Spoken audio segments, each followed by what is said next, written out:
think the event is great. I mean, for me, I think anytime you can get an audience like this together with a lot of technicians who do very good work, I think that the professionalism within the organization has really blossomed since my first foray into the MTA. It's always a pleasure to come every year and hear more and more insightful work that's done on, I think, a discipline that has a tremendous value in our business. As far as the panel, it's fantastic. I mean, anytime I can be on a panel with Ralph Acampora, who introduced me to technical analysis, and Alan Shaw, who I never really had the pleasure of working with. I only heard a lot about Alan through Ralph, and Craig, who I know professionally through a relationship between my firm and his firm. I think anytime, and to be interviewed by Maria, wow, fantastic. I haven't seen her in 15 years. She looked dynamite. So it was really a pleasure and really flattering to be invited to be a part of that panel.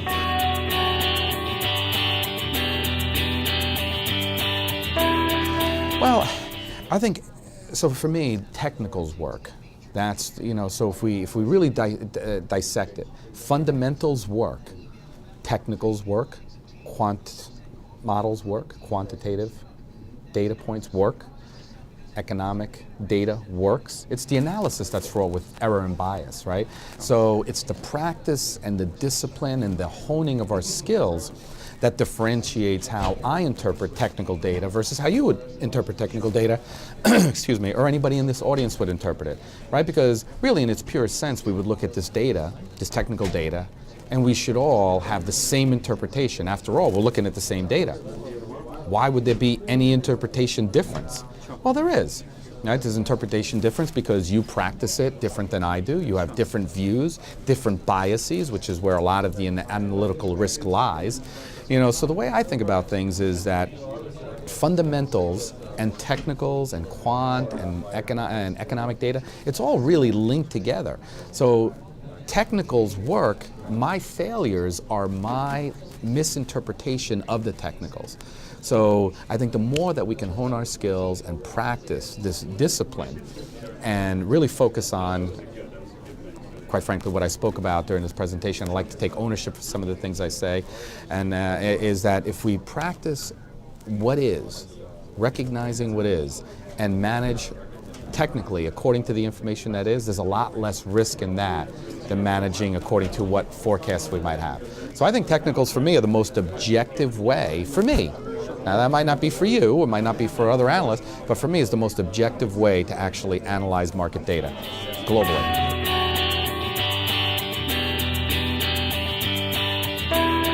Well, I mean, so for key strategies for me, I try to keep it as simple as possible because I don't think we really need to make it more complicated. I think if you want to be more technically oriented, if you want to be tactically inclined, then there's a huge place for a lot of indicators.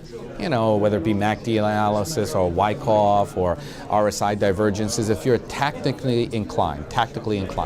If you're strategically inclined, I really believe that the core principles of technical analysis work. That the trend is your friend, the market is a discounting mechanism, that human nature doesn't change. All of these things are true. They're all fact-based. So those are the things that I think work the best. And so patterns, trend, volume, I could take it or leave it, but relative performance, what a powerful tool that is, really powerful tool. Relative strength, I really think if you use it properly, nothing's better.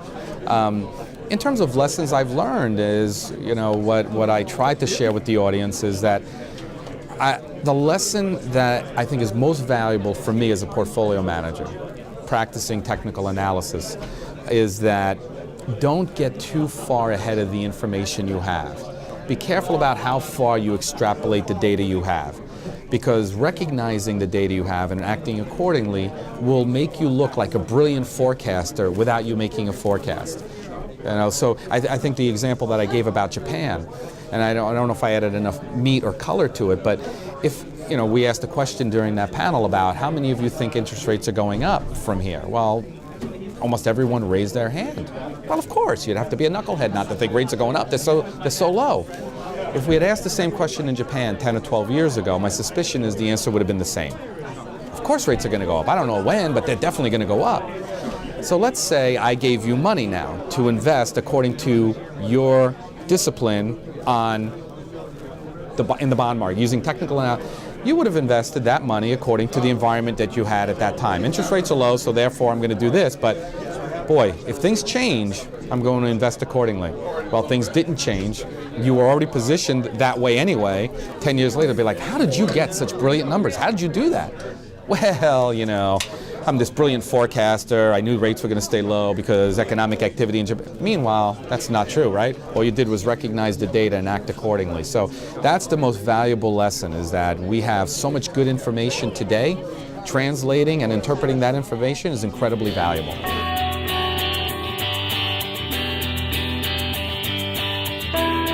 Well, okay. I mean, again, this is all based on my technical work, right? So this is none of this information is, not known, right? So when I look at the universe and I look at the globe, one of the things we talked about on the panel is, what do you think of emerging markets? I don't really have an opinion of emerging markets per se, but the market has an opinion of emerging markets, right? And the opinion is that short-term and intermediate term, the trends are down. So as a technician, we extrapolate that as something that we don't want to invest capital on, right? Towards. So to use Ralph's terminology, down is bad, so that's bad. If you would step further back and look at it and say, well, the secular trend is really still up. Well, that's true. So you can actually make a case for both sides of the argument if you needed to. But the short and intermediate term trend is down. I invest according to what I see short and intermediate term, so I'm not invested there. So what I see, globally, is that there's really strong technical data in Japan, really strong, strongest in a long, long time, and fairly strong technical data, quite frankly, in the U.S. So I think if you're a global investor, that's where the opportunity set lies.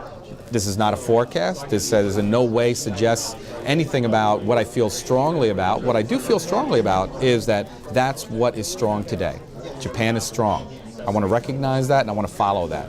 The U.S. is strong, but quite frankly more mature in its advance off the 2009 lows. So if you have to ask for a fresh new opportunity set, it probably is Japan. That's the freshest new opportunity set that I see.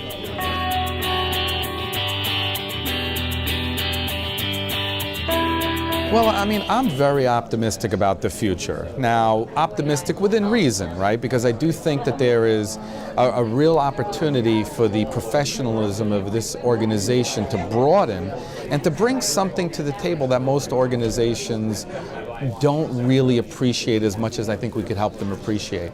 So I think that the fact that we've been here for 40 years, I think we're scratching the surface in where we could ultimately go. It's nice to see a lot of bright young faces here. That was me once, and I've evolved so much since the beginning to where I am today. My thoughts have grown, and I'm sure they'll continue to grow and morph and adjust and adapt, because I think the lack of adaptability is one of the risks that we face. If we don't adapt to the environment, I think that that's where we're challenged, because we think this is what it is, it's always going to be this way, when the reality is there are changes in market dynamics that require us to adjust and adapt. So I think it's great. My suspicion is we'll be talking about the 50-year, the 60-year, the 70-year, the 80-year, the 100-year. There'll be a lot more portfolio managers in this group. There will be a lot more buy-side analysts in this group than there are today. So I think the opportunities are vast, as long as we take it down a path that I think is wide open. I think it's wide open.